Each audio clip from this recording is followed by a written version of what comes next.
When you begin the process of changing your path in life, you realize there's one stubborn block you have to overcome. And that stubborn block is a four-letter word: fear. Those four-letter words keep you from raising your hands in class, from sharing your ideas, from stepping onto that stage, from starting the business you have always wanted to start. It disguises as the idea that I am not ready, I'm not good enough, I'm not capable.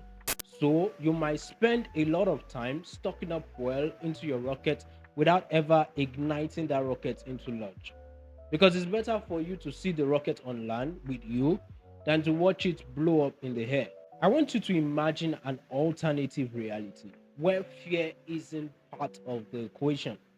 What if you didn't second guess yourself before trying anything new?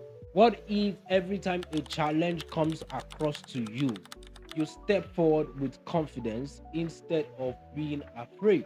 Here's what I want you to realize before we go into this podcast episode: fear doesn't come naturally. We don't just wake up being afraid of something.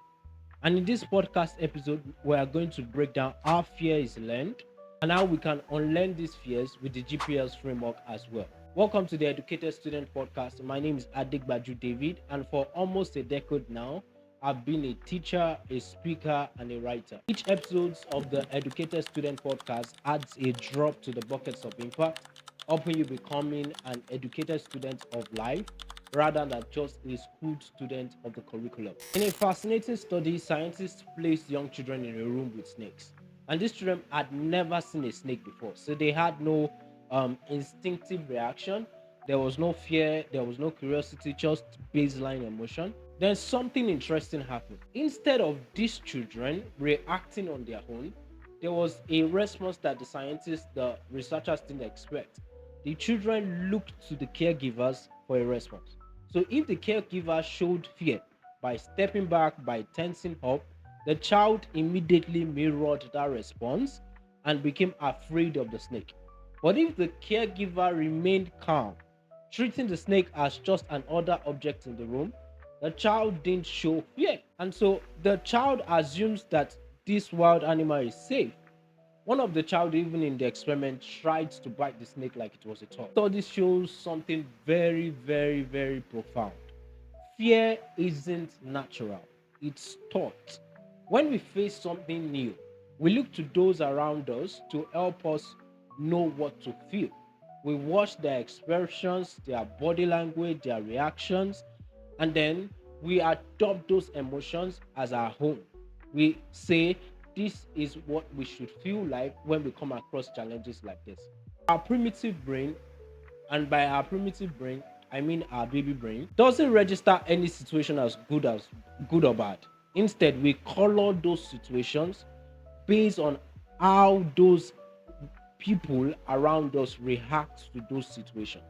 So when we face something unfamiliar, like starting a business, recording content, preparing for a life-changing exam, for example, you subconsciously ask those around you, should I be afraid of this?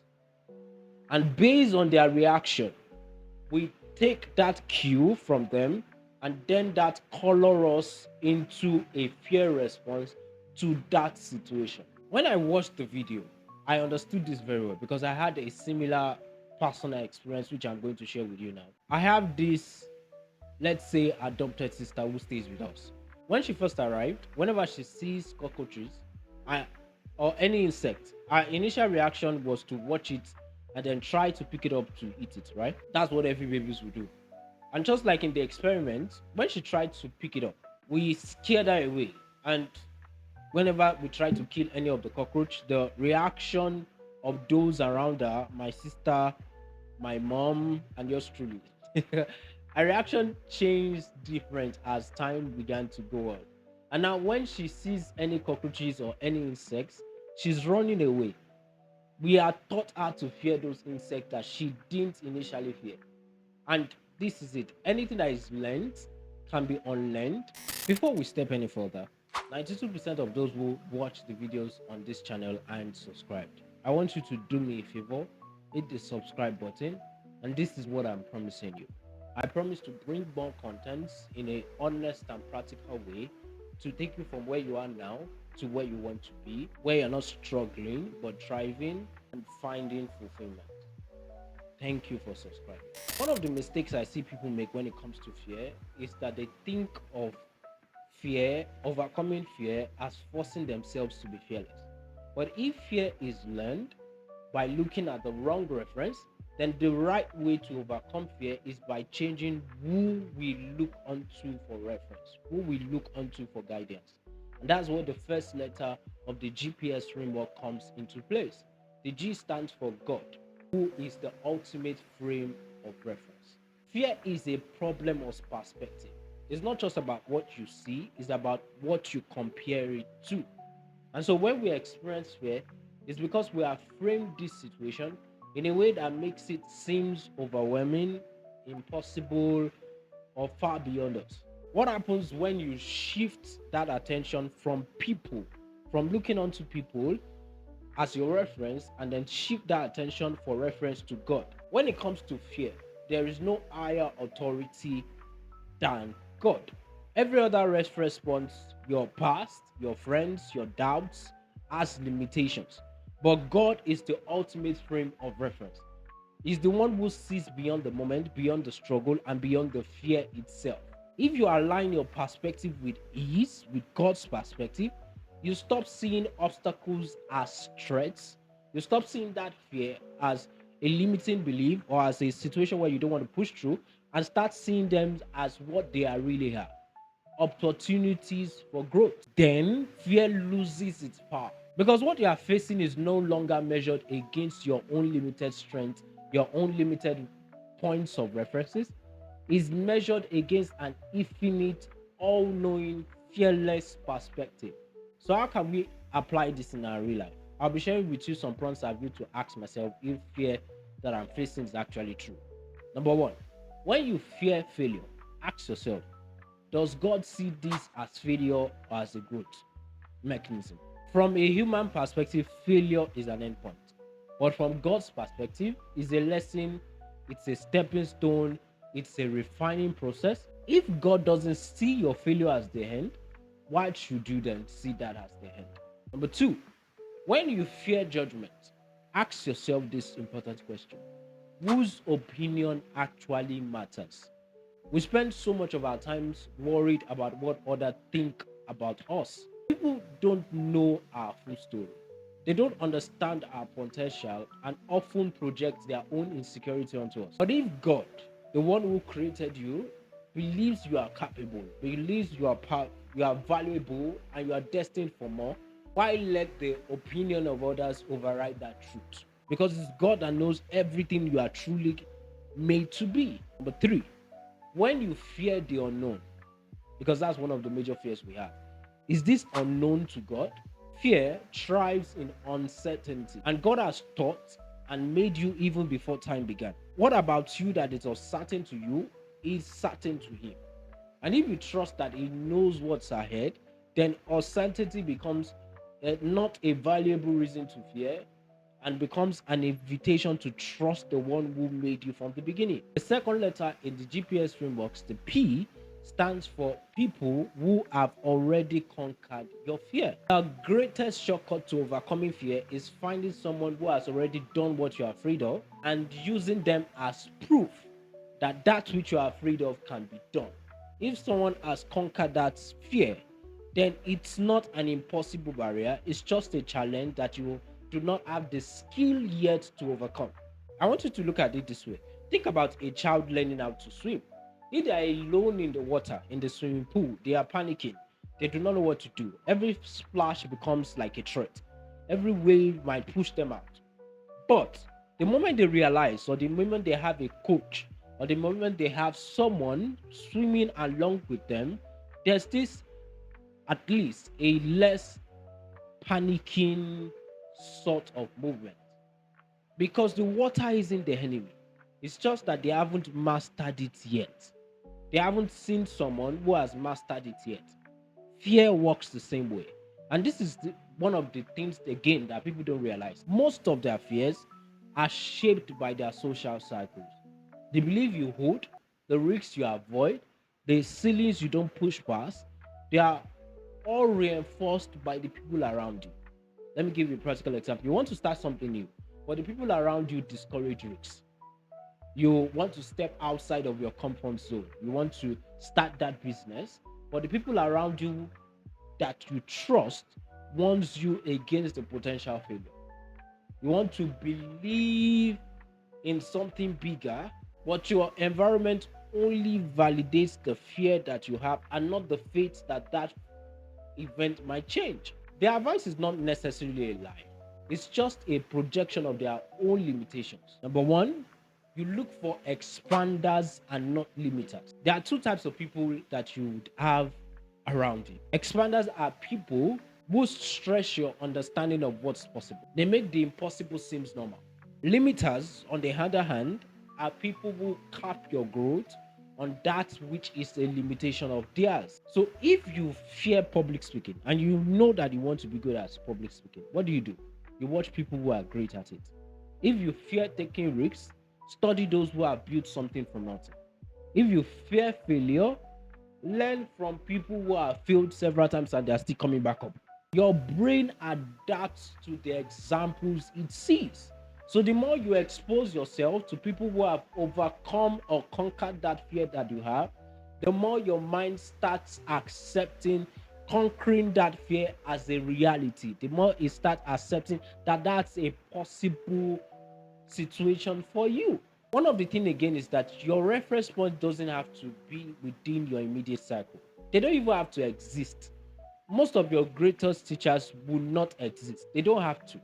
You just have to learn from them, from their books, from their contents, from their experiences.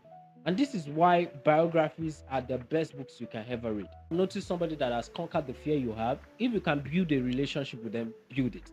But if you can't, consume everything they put out: podcasts, books, their social media feeds. Elon Musk doesn't need to mentor you personally for you to learn about risk taking, right?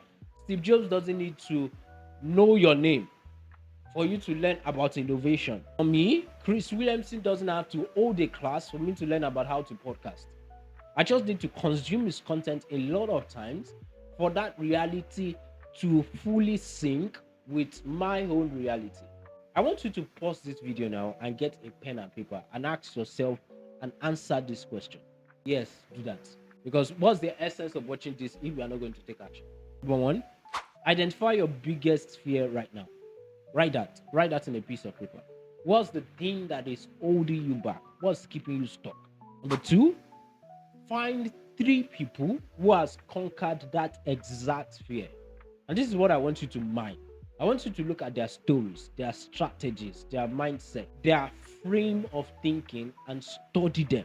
Number three, change your environment. And I mean this both physically and digitally. If you are constantly around fear-based conversations, switch it up. Listen to people who have operated with courage and confidence in that which you have read, in that which you want to do. So audit your Instagram feed if you have to. Audit your YouTube feed if you have to. Audit your friends if you have to. If you have to mute some friends, mute them. If you have to mute some conversations, mute them. Number four, you can get around communities of people who are currently doing the things you are doing. And the energy of those people might rub off against you. Confidence isn't something you just decide to have.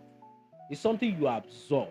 Your brain needs evidence, and if you don't have it from personal experience yet, you can borrow it from others to provide that gap for your brain to create that reality that you want. The last letter, the letter S, stands for self, and this is about your future self. At some point, you can't change your point of reference from God and then borrow courage from others. But even with all those in place, there's still one person who has the most influence about whether you move forward or stay where you are. You. Because no matter how much proof you gather, no matter how much evidence you absorb, if you don't change the way you see yourself, fear will always win. That's where the final piece in the GPS system is about, which is the S part of the framework. It's about stepping into the version of yourself that has conquered that fear before you are even ready. Right now, there is a gap between where you are and where you want to be. On one side is you today, the version of yourself that is still fearful, uncertain, hesitant, and questioning if you can really do this. And on the other side is the future you, the version of yourself who has already moved past this fear, and the one who has already proven it is possible, the one who has already done the thing you are currently scared of doing. The only thing separating those two versions of you, you today and the future you, is action.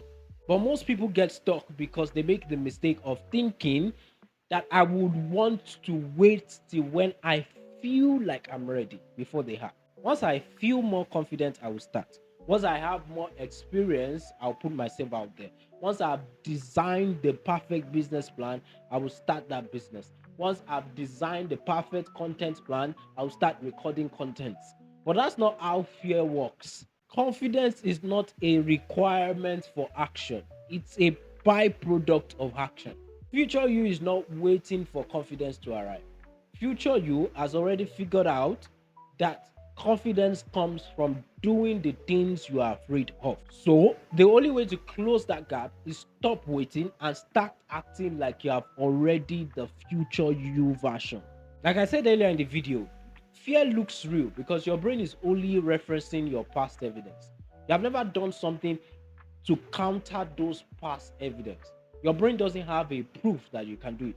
So it withdraws from the library of your past evidence and asks, can this person record content? No. Can this person start a business? No. The past evidence of the family, has anybody started any business that is successful? No. And then says, I can't do this. And then you are fearful. The future you have designed from God's as your reference and others as proof has gathered enough proof that this can be done, even though you haven't done it yet. So it's borrowing the mindset from the future you and apply it to right now. Here's how you can do that. Number one, define your future you in clear details. Most people have a vague idea of what they want to become, the version of themselves that has conquered the fear. But if you don't have a clear mental model of you, you don't know what to move towards. You need a clear direction. For example, I come to meet you and I tell you that we are just going out, but I did not give you a clear direction of, okay, we are going to Ibadan. There's a difference. And so you're asking yourself, what does future me think about fear? How does future me undo this discomfort of not being an expert in this situation that I'm walking into? How does future me prioritize the actions they take? I want you to write it down. Like I said, write this thing down and make it real. Because once you know how future you thinks about something, you can start practicing those thoughts now. Because confidence is a product of practice. The second step is to act before you're ready. One of the fastest ways to break out of fear is to act as if you are already the person that has conquered the fear. And it's not in a fake it till you make it way, it's in a way that forces you to bring your brain to catch up to your new reality, because future you is a reality that you have not just entered into. Future you won't hesitate to speak up, so start speaking. Future you wouldn't overthink the business plan, so start a business. Future you will not be concentrated on the type of camera I'm using or the type of microphone I'm using, so start working on that. The third step is to change your internal dialogue, and this takes a lot of consciousness because a lot of our internal dialogues runs on autopilot. Your thoughts reinforce your identity, and so if you keep on replaying the thoughts of your current self, you are constantly reinforcing the idea of your current self. But if you keep on replaying the thoughts of your future self, who talks differently, the next time you're about to make a decision, this is what I want you to ask: what would my future me do? And do exactly that. Those who break out of their fear is not out of luck, it's not even out of talent, it's not out of intelligence. It's because they are ready to pick God as a reference, to find examples of people who have broken out of that fear and borrow mindsets from the future you. And if you keep on making decisions from what you reference, why don't you join a community that changes who you reference? You reference people who are currently figuring out and people who are currently in the same struggle and has moved past that struggle, and your reference point is not the environment that you are in. If you don't change what you are referencing, what really changes? You keep running in the same cycle, just different situations. But if you join the community, the learner's path in that community is quite different. You are not just learning, you are surrounded by people who make challenging their fears a normal procedure. You either stay in your fear where it's familiar, or you join the learners path community where growth is a normal situation and conquering fear is a normal situation. If you want to join the learners path community, click the link to have further details on how to join the inner house of the learners path community. I'll see you in the next podcast episode.